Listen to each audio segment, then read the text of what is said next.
Hello, world, and welcome to Band Together International. I'm Joanne DeFrancisco, your host from 513 Entertainment. Today, I have the pleasure of speaking with Now or Never from Geneva, Switzerland.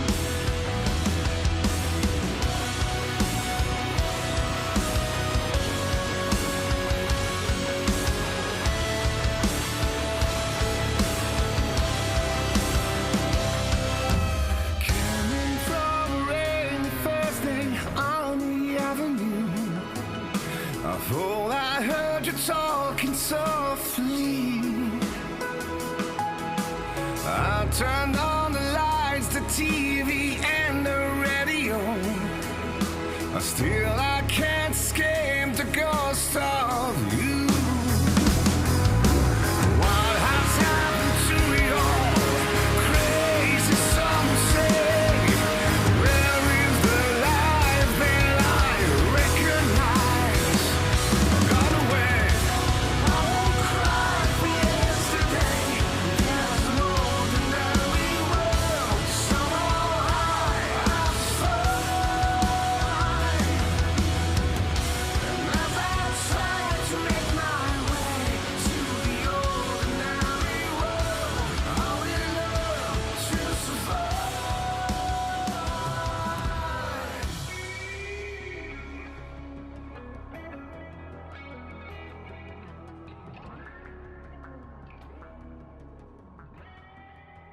We have Ricky Marks on guitar, Hello.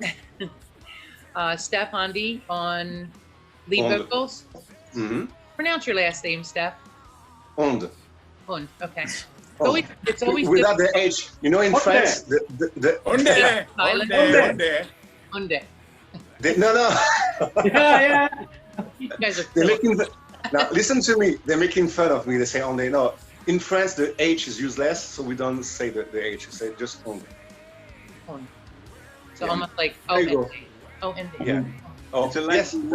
I took about this much French in high school, but This that was is- like this is 7,000 years ago. Oh, who Yeah, is me- this? Yeah, me too. I have that much of French. And who do we have on screen with Ricky? That's Phoebe. Hi, Phoebe. I love Yeah. I love pets when they come in on my videos. And then we have Claudio Nasuti on bass and Yeah. Ranzo on drums.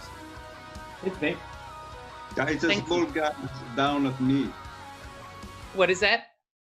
No, it's the small guys. I saw Ranzo a little small in my phone, so it's Oh. down on me. Oh, Yeah. Well, you have the blondes and then you have the bulls. The bulls. hey, that's the easiest hairstyle you'll have to do today, right? Exactly. So, I wanted to congratulate you guys on the release of Now or Never, number 3. Thanks. Thank you. Amazing, amazing. So, how's everything going with the release? You're planning a big album release party? Well, We're we We are waiting Okay. for. we wanted to actually. One was scheduled for October.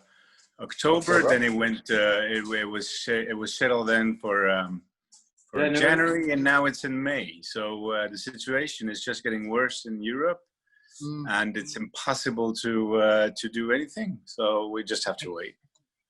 Are you still on restrictions where you can only have a certain amount of people in one location? Exactly. Us too. Yeah. And now it's Yeah, down but- to 100. maximum. Really? Yeah. We I mean, we it's just went to 250. So, Yeah, well, I mean, but that's And just probably there's nearly no death in France, so that's totally stupid. great. So, at least if there could be some death, I mean, at least, but no. Wow. I think like yesterday there were like 1 death in the whole France of COVID, Really? just 1, and we can't play nothing. It's like you can't avoid people to die. I mean, at some point Right. people have to die from Right. the flu or whatever. But Right. So this is so strange. You can see a lot of people in restaurants or in a bus or things like this, and you cannot play, even in open air. That's so strange. We don't know why. Yeah. Yeah. It's what's strange here is all of our bars, the larger venues and such, they have put big tents up outside of their venue because you can only we just bumped up to 50%, but our bars now have to close by midnight. So we're just trying to figure out, I guess it's not possible to get COVID between midnight and 2 a.m. when the Yeah, bars close? it's the same here. We have to close at 10 at night. 10? Oh, jeez. I mean, So everybody that's- knows that the virus is going out, starting at, midnight and up till 6 o'clock in the morning. Yeah, Everybody knows yeah. that. Right. It's well known. Creeping around the corners in a black trench coat. Exactly. It's the Dracovid. Right. The track of it. And Oh, now you- you we're need not to allowed make to sure play. of that. And now we're not allowed to play music at, from 10 to 6 as well in Really? the streets. So, yeah, it's like okay, Wow. because maybe COVID comes from the guitars or something like that. Yeah, does. especially, yeah. It For does. sure, for Yeah. sure. And I think Yeah. it bounces off the top of the drums and the bass pushes Yeah. it further out. From the bass drum. That's for sure as well. Kicks from the bass drum. No, that must be it. Yeah, but you cut your hair or something like that. Wow. There's no hair cutting. There's no hair cutting. Yeah, that's So the one. you're exempt from that. You may cut your hair at any time. But I say that all the time. It's like, what happened to, with some exclusions, what happened to the rock and roll hair of the 80s? I haven't left. I'm staying there. Well, ask these two guys. I mean, You know, Yeah. Yeah. yeah. You gotta do. Right, exactly. So before we get into talking about the album a little bit, why don't you guys tell me a little bit about the history of how you all got together to be Now or Never? Well, it all started back in 2012, and with Renzo, we've known each other since we were kids. I mean, really, like 6 years old, and we've played together in other bands. And then I came back to the region of Geneva, and I thought it could be a good idea to set up a band. So that's what we did. And we actually we took also an ex-Pretty Maids also bass player with us, Ken Jackson, and a French singer called Joe Amore, who used to be also the front singer in a French band called Nightmare, and now he plays in another band with his brother and called Oblivion. Oh, So King Crown. King Crown. It used to be Oblivion, now it's King Crown. It had to change name because it was already taken. Anyway, so we recorded the first album in 2012, and it came out in 2013, early 2014. It was a good album. The songs, some of them were new songs, some of them were a bit older songs that were rearranged. We went through we came out through a label called Mausoleum. It used to be a mythical label, but it turned out to be the worst in the world.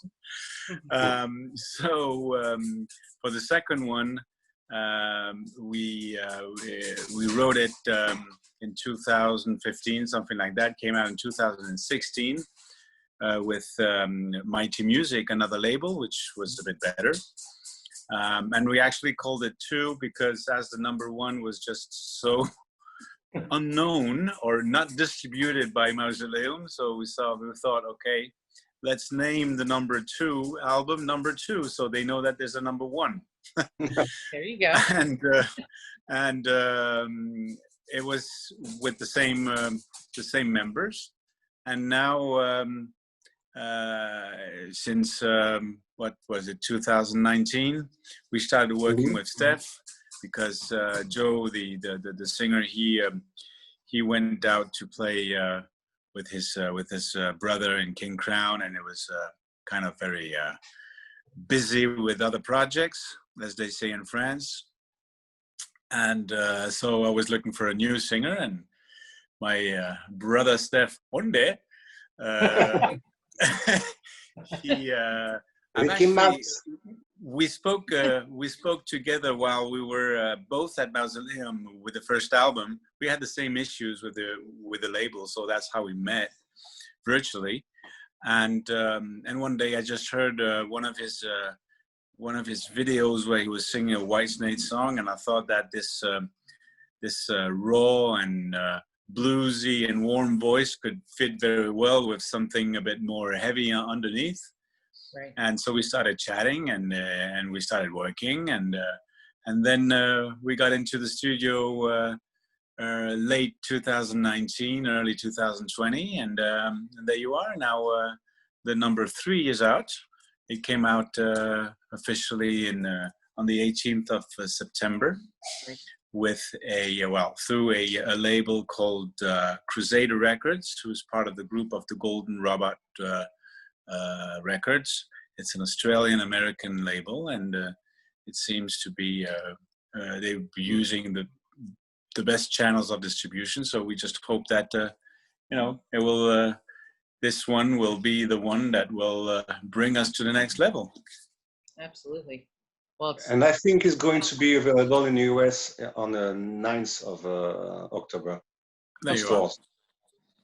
good. When you have, if that's the actual date, somebody just send me a reminder, put it in, like you usually do, and I'll make sure that I distribute it out to everybody here on social media. Put it on We'll all the do that. platforms. That would be great. Mhm. Yeah, I've been pushing it here, even though it hasn't technically been released here. You can still access your music on Yeah, sure. a bunch of different vehicles. So, but I always like to, especially when a band releases a new album, I always want to get it out there as soon as I can, so we can just build the steam behind it. So Exactly. Better to have the object. The CD is better than the MP3. oh, absolutely. And we have People great- get merch. We have a great artwork, so it's worth it. Awesome. That's great. So Yeah, and it should also be released in vinyl.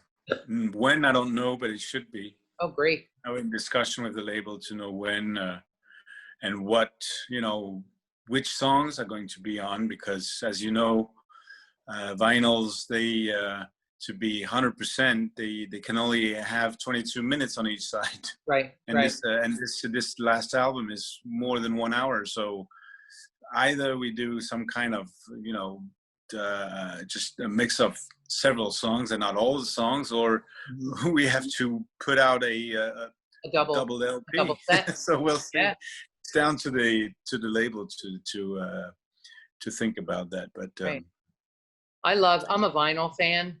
I love vinyl. I grew up listening. well, especially that we've used as a mastering guy, one of the top guys in the world, a guy called Jakob Hansen, who's the guy behind Fall Beat, Maids, Amarante, and he did the mastering and especially also one for vinyl. So it will be good to have it in vinyl That to would be- listen to exactly. That would So there be you are. fantastic. Yeah. Yeah, Great. the sound is amazing. I just think sound is just so much more robust when you're listening to it on vinyl than Yeah, than of course. the CD. There's definitely nuances that you miss when you translate from Yeah. vinyl to a CD. So I was looking at a lot of the reviews on your music, and I had seen a couple that jumped out at me: best power metal to come out in years, and 10 out of 10 rock metal album. That's fantastic. Yeah. It's great for you to be so soon out of the gate with a new album and to be getting that kind of statements being said about it. I mean, I know I feel that way, but it's great when real critics say it. Sometimes it's so great that it's embarrassing to when if I have to talk to a friend of mine, he says, "Oh, you released an album?" Yes, they say it's a masterpiece. So I'm like, okay, I'm being pretentious, but But it's a great album. No, but the good thing also is, I mean, it's amazing that actually the three first reviews that we've received on this album are just like, you know, the best ever. I mean, you can't have a better review than somebody that says that compares you with the top-notch bands in the world, and also tells that it's a masterpiece and you need to have it because it's going to be written, or it's going to be something that is going to last forever. So yeah, I mean, Yeah. at least all the hard work that's been done for the last couple of years is showing now that it was worth doing it. Right. And once people get it in their hands and they have that tangible, you know, material to listen to, you know, I know Yeah. it's a drag right now that you can't get out there and perform live, but just Mm. think about when you can, because Oh, exactly. people are going to be listening to your music, you know, for the next few months, and people are just dying on the vine to get out there and go, you know, go back to large shows and things like that. So, you know, there'll be full houses and stadiums and arenas, you know, around the world. And what a great way to transition back in with, you know, with such a great album, Of course. getting out Of there course. and being able to play Oh, it for yeah. your fans again. You know, Yeah. it's what you live for as a musician. So Exactly. I'm sure once you can, that it's going to be absolutely amazing. Oh yes, and I hope we're going to tour in the US. I hope so. Yes. Fingers crossed. Amazing. I'll be there. I'll be there. Me too. Me too. Yeah. Can I come? Can I come? We'll see. We'll see. Maybe if you grow some hair, you'll come. Oh, Well, with a wig. Forget about that. it gets in his way, Or some mustache. right? Some mustache. Cut it up. Too dangerous. Yeah, they're too English. So I saw in your bio that you describe yourself as modern metal. Can you expound on that a little bit? You know, I'm familiar with the modern rock scene, blah blah. But I mean, what's the spin on modern metal? That's well, different? you know, I think now I had this discussion last week with some youngsters, because we old bastards, so old farts. But you know, they seem to categorize everything. I mean, even now you have like 25 different death metal thing, you know, or whatever. You add just one instrument, it's a new type of music. Right. The idea behind all this is that, you know, we all mid 40s, mid 50s. I mean, so we are in this generation where, you know, we are 80 guys, 90 guys, you know, based on that's our roots, I would say, even some before, you know, with Led Zeppelin or whatever. Right. So, I mean, when you write some music, I mean, it's what comes out of yourself, and it comes, you know, your roots comes out. But we didn't want to do some kind of, you know, hard rock from the 80s or 90s. We just wanted to have it, you know, some heavy metal, but with today's arrangements and with today's sound, and not sounding like an old Judas Priest or whatever, which is good too. I mean, there's no problem about it. So that's what we wanted to do. We wanted to be a kind of hyphen between the old and the new. And the good thing is that after a couple of records already, you know, some reviews or people or magazines were saying that, you know, they were actually pointing that out, exactly what we wanted to have this kind of type of music that old guys, or I would say older generation guys, would like and love the music, because it's structured, it sounds like, you know, like an old-fashioned hard rock or heavy metal. But youngsters can also you know, be in the music, because it sounds and it's arranged like today. Right. So and it's just about emotions. We cannot play music or compose music without our emotions, and our emotions comes from the roots, of course. And that's so strange, because I think our new album, it's a little bit classic, I think, when we structure the songs. Mhm. But my son, by example, is a young drummer and he loves a lot of new music. He told me that's the first time I really love your records.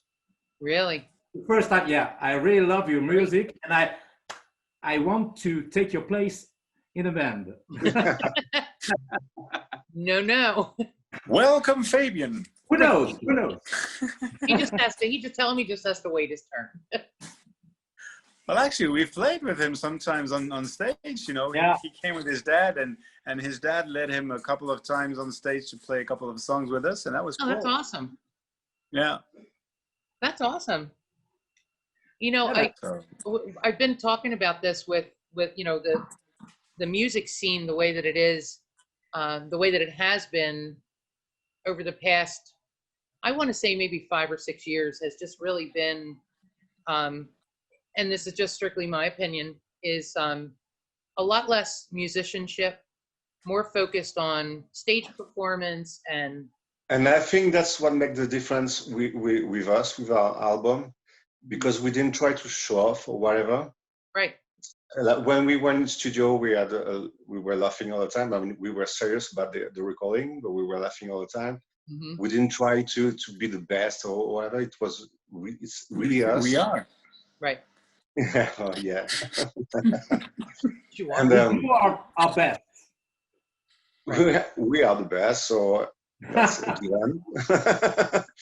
No, but that's who we are. We don't try to show off. I hate this kind of musicians anyway. So I mean, there's no ego. That was one very important point when we started all this, was to be a bunch of friends before being a bunch of musicians. I mean,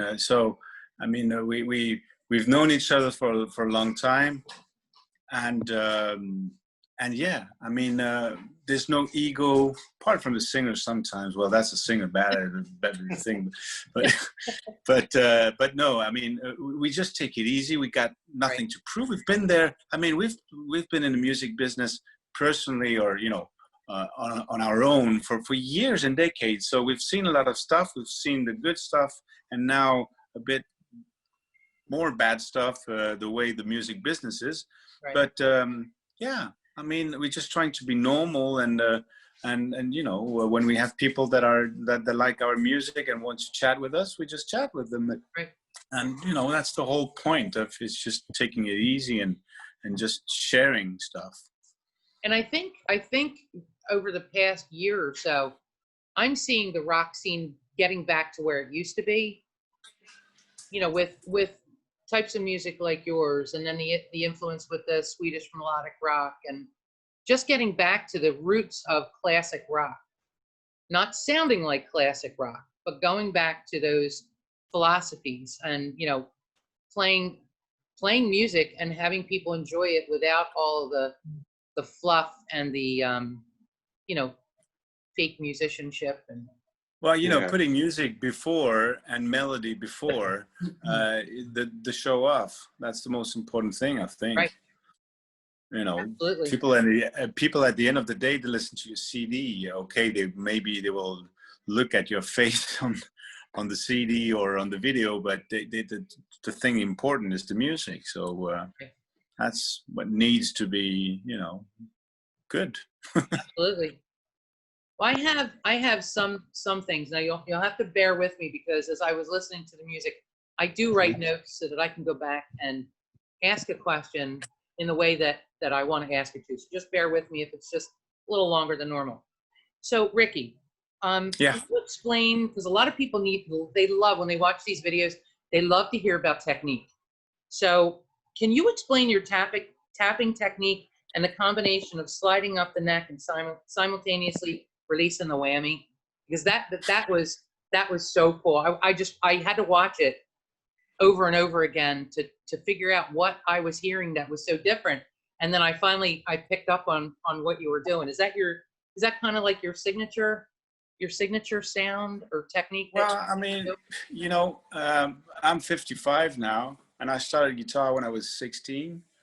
and my one of my I would say main influence, or was Van Halen, Neil Schon, Right.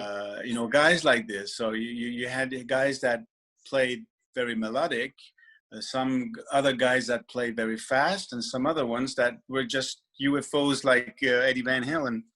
Right. And so with the years, I think that what I believe and what I feel as totally personal. I remember when I was about around 20, it was the big thing to go into these guitar schools and get all the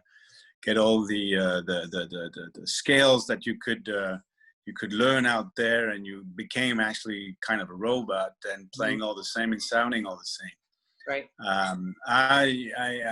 I went more the more feeling way, and what I thought to build up my own way of playing.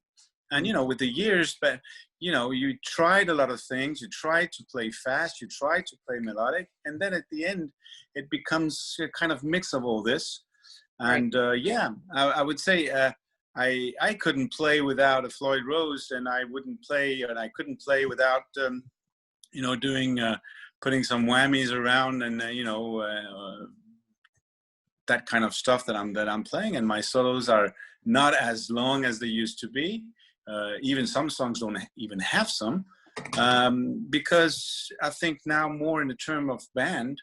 So if the song needs a solo, there will be a solo. If the song doesn't need a solo, if it doesn't add something to the song, then I just don't put one, and we'll just put some other arrangements that will make the song more interesting.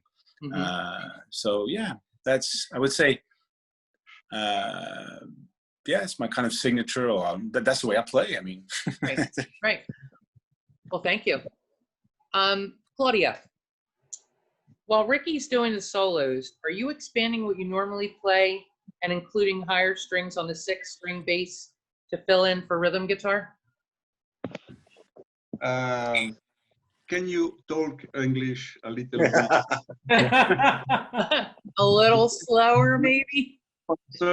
Okay.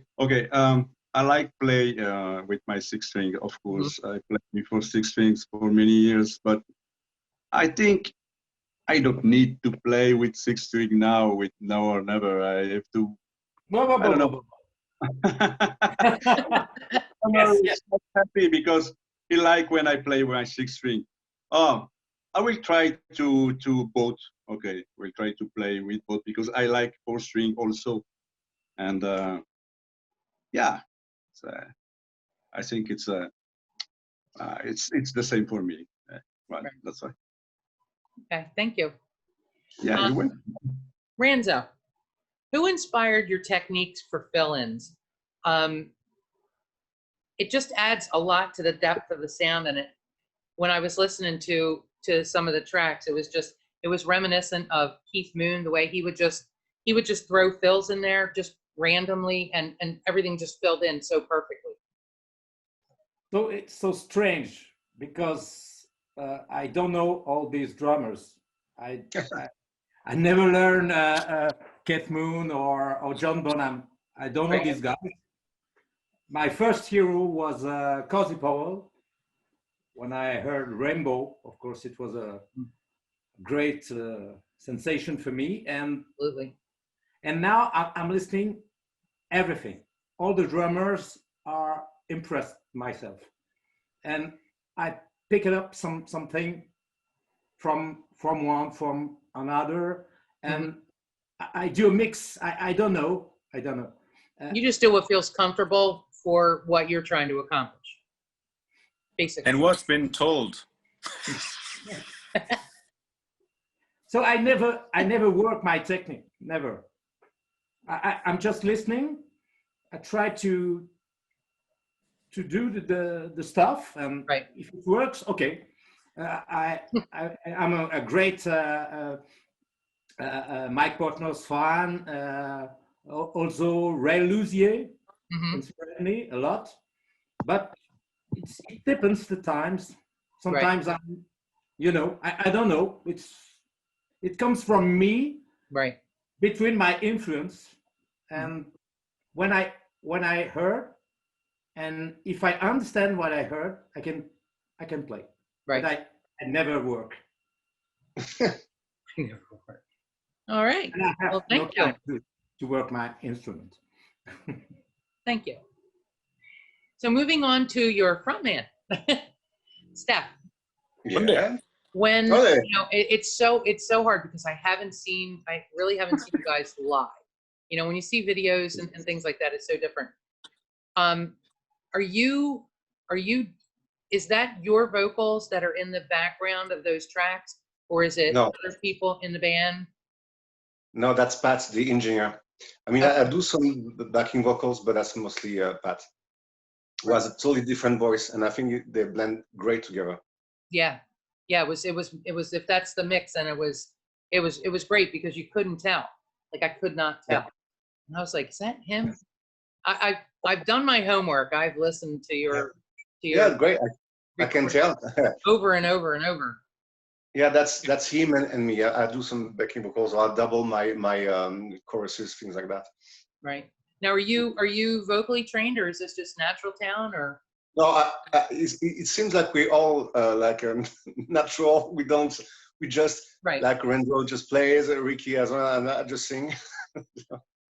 Well, I mean, now I'm trying. I'm musically trained Right. as a guitarist and musician. I went to some schools and jazz schools. Oh, okay. Yeah, Oh. for I don't know, like 5 years, something like that. Your range is really expansive. I mean, Yeah. there And was a couple of songs where I was like, oh, you know, he sings right kind of in that middle, and then I was listening to Wind of Freedom, Mhm. and at the end I was like, whoa, where did that come from? You know, it's just amazing. Your range is spectacular. And thanks. The funny thing is, like before we did the recording, I lost my voice just before that, Oh, like geez. 3 weeks before. So the doctor told me I caught a virus.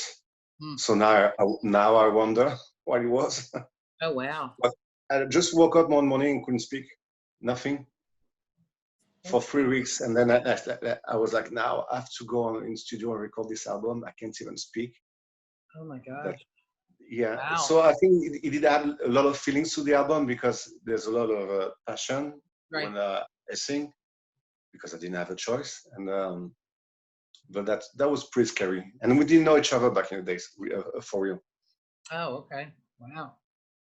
But we became friends like instantly. Like the minutes we saw each other, we became friends, and we started making jokes and blah blah. So it was okay.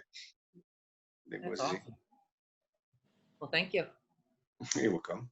So how was the collaboration for laying down the tracks affected by the pandemic? Was everything done individually, and then everything, you know, was put together? I mean, were you able to all get together to try to do You mean things for the the album? Yeah.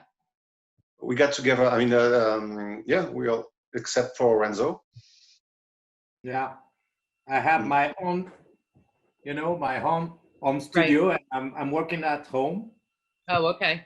and I And send. he doesn't like the rest of the band, so that's the reason why. Yeah. Well, we don't like him either, so it's okay. No, that's a good thing. Oh, Yeah, actually, no. the process that we've used for the last, well, for all the albums actually, is to record the drums Renzo recorded the drums at his place, and for the two first albums I used to do all the guitars in the studio, Right. but for this one I did it at home. And what we did actually was to record the bass down there, record vocals, and backing vocals. But all the rest were done. Keys, most of the keyboards I did here at home, and Pat did some in the studio. But it was mostly vocals and bass that we did down there. Oh, okay. You actually answered my next question. I was going to ask if I was hearing keyboards in Ordinary World. Mhm. Are they is keyboards in any of the other songs? All songs have keyboards and or effects, keyboard effects. They all have, and even some songs that you think there's nothing, even behind you have sometimes some electro kind of sounds that mix with the guitars or with the drums, so that it gives an additional pulse to the song. Right. And that's also one of the reasons why from the beginning we've been working with Pat Lyotard down in France, south of France, where he's got his studio, is because he's a very nice guy. He's a very good musician too, a very good singer too. But also he's a great producer of and writer of electro that kind of electronic music. And he does also classical and game and whatever kind of music. Right. And what I really wanted it was to have somebody that could add some atmosphere and some sound and ideas that I wouldn't have had because of my roots of music. It would have sounded much more melodic, hard rock, like 80s, end of 80s, but he brings this kind of electro sound into the songs. And I tell you, even if you don't hear it really properly, it is there, and it's really there because when we work live, we have some samples sometimes for all these keyboards and all this, and I can tell you there's a lot of electro behind. Wow. Speaking of Ordinary World, what made you decide on a remake of that? Because I don't know that anybody else has done that, and Well, you know what? I was listening to Red. I don't know if you know that band, Red. Yeah. Okay. Well, they did a nice cover of Ordinary World, and I thought, I heard it once, and I thought, yeah, but that could be a good idea. I've never played covers or covered on albums covers, right?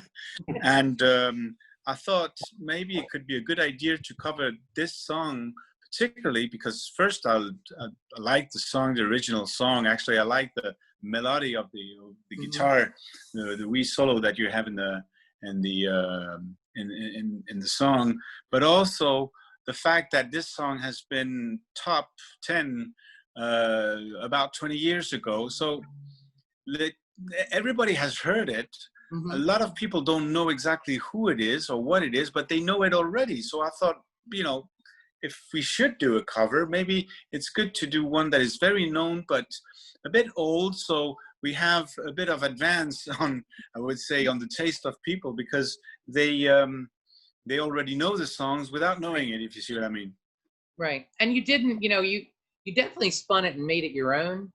I mean, it was, you could tell what the song was, but just the different things that you did, with the guitar and the drums, the bass and the vocals, it just gave it a whole new life, really. I mean, I've always liked the song, but I really, I can tell you, that I can tell you that actually it's because of that song that we signed with this label, because when I spoke with the CEO of the label the first time, he said, "Well, listen, I don't know how you managed, but you dropped me your email to my private email, and the first thing that I saw was this Ordinary World, and that one of my favorite songs. So I listened to it. I said, I want these guys. So yeah." Wow. Well, that was. And the funny thing is, this song is now as another sense as well, because when I sing it, I mean, everybody wants an ordinary world right now. Right. Oh, yeah. So it means something like different now. And right. It has a deeper meaning.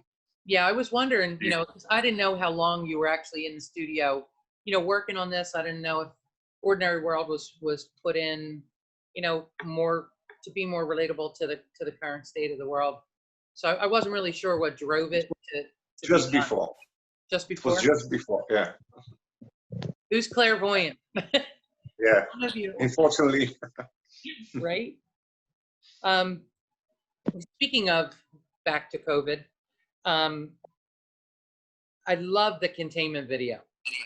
That was awesome. I like when there's a lot of bands that are doing that right now. Even like there's cover bands that are doing it, but a lot of the mainstream bands are starting to do these videos so that they can, you know, they can perform, number one, and number two, that they don't want to be forgotten. And these containment videos and the, you know, the COVID, the pandemic videos, they're calling them, you know, really just making a difference in people that truly love music. So I personally, from a personal perspective, wanted to say thank you, because I really liked it, and I shared the heck out of it. So thanks for doing your part to keep music alive for us all. So what's next for you guys? You know, when you're back in the ordinary world. Sorry, I had to. Live. Right. Exactly. Is to promote this album. I mean, one thing is to promote it on the web and on radios and on shows or whatever. Right. But the main thing is to promote it live. So now we actually trying to, you know, doing some. We're approaching some main bookers and try to get you know, some touring up for 2021. Right. Even if 2021, even if they change all this, well, it comes back to normal, it will not be very normal, because nothing has happened in 2020. So that means that everything is past to 2021. So there will be less festival available and less gigs available and venues available, because they all fully booked from last year's, you know. But anyway, we'll try our best to promote this as best as we can. Good. That's great. I didn't know how soon you, or if you just continue to keep writing. Oh, here we go. We have another guest. Thank you. This is my baby. Hi, baby. That's a big dog. Yeah. Are you continually writing? Continually, you know, even individually, are you always thinking, Yeah. you know, about the next riff, about the next, you know? Always. Well, Yeah. I mean, Steph, he's doing a lot of covers and working a lot for other people too. So he's always busy on that. Right. I must say that these last 18 months of writing all the music and all this, I've had my my share of writing for the moment. So yeah, well, no, I'm still of course playing, but I kind of put some risk beside, and you know, I've already wrote one song for the next album, and I'm working on a second one. But it's working without really willing to work, if you see what I mean. It's just kind of okay. Well, if there's something, then it's something. If there's nothing, then we'll just, you know, wait till it comes. Right. Just get done. Yeah, that's the bad thing with COVID, because in the beginning we were all like, okay, now we have some time, we're going to write new songs, and because it's going to last maybe 3 or 4 months, and then after 6-7 months you're like, I'm getting kind of bored, and sometimes it's hard to stay on track and be like, okay, today I have to practice, I have to record something new. Right. Yeah. And now I don't know if that's true, but I've heard that people won't be allowed to do like a live stream on Facebook next month. Yeah, they were saying something about you can't put covers. You can put your original music, but you can't do covers unless, you know, it's not a copyright infringement and all that. Yeah, like it's going to change anything. Right. Exactly. If anything, you know, originals, you know, are meant to be written because one day somebody is going to want to play your originals as a cover, you know, as a cover band. I mean, and that would be great. You know, it's a shame nothing really makes much sense anymore. But well, I don't want to take too much of your time, guys. I really appreciate you speaking with me today. A lot of really good stuff, and I look forward to getting this video out for you quickly. But before we go, I always like to play a little game. Don't overthink it. Everybody in the beginning, everybody was overthinking it. And I'm like, no. I'm just going to give you a series of two words, and everybody or one person, whatever, can answer. It's going to be a this or that kind of scenario. Studio or tour? Tour. Both. Right. Both. Tour. Both. Both. Please. What's more important, music or lyrics, when you're first starting to write the song? Music for me. Music. Yeah, music. Yeah, the lyrics comes afterwards. Yeah. Music too. Okay. Oh, you there? Oh, Claudio! There you are. He's awake. He's awake. And what's the best fan response you've ever gotten? The best Oh. one? Best The fan best, response. the best one was, I would say, one of the best was if you remember, Renzo, we were playing in Toulouse, I think in Toulouse, I think it was. Yeah. Yeah. And the wife of the promoter. And she's a singer She too. never heard our music. She didn't know us, and she came to the gig, and she fell in love with one song, which she cried all the time. And then she came back. She came backstage afterwards, and she was just like crying her eyes away because of emotion of that song. So that was one. That was a very emotional one. And another one was also when we played also another place where we were signing stuff afterwards, and this lady comes up and says, "Well, because of your music, I was going through a very bad time, and your music helped me to actually go through it." So these are things. That's one of the reasons why we make music and playing music. That was very emotional, I must say, for me. I have another story about that. We were in Holland, and a guy who were the boss of a club, a smoke club we played there. Right. And he told me, "Who's writing the lyrics?" And we're talking about the second album. And I said, "Me." And he said, "Okay, come with me." We Bend go over. up. Huh? No. And he told me, "You're talking about my life." It was so strange because I was writing about my life. Oh wow. on this album.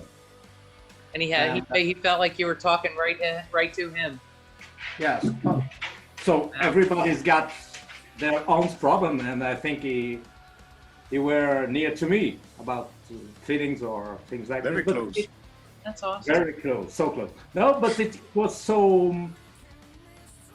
Yeah, Deeper. I was touched by this. That's awesome. Yeah, I would be too. Yeah. That's awesome.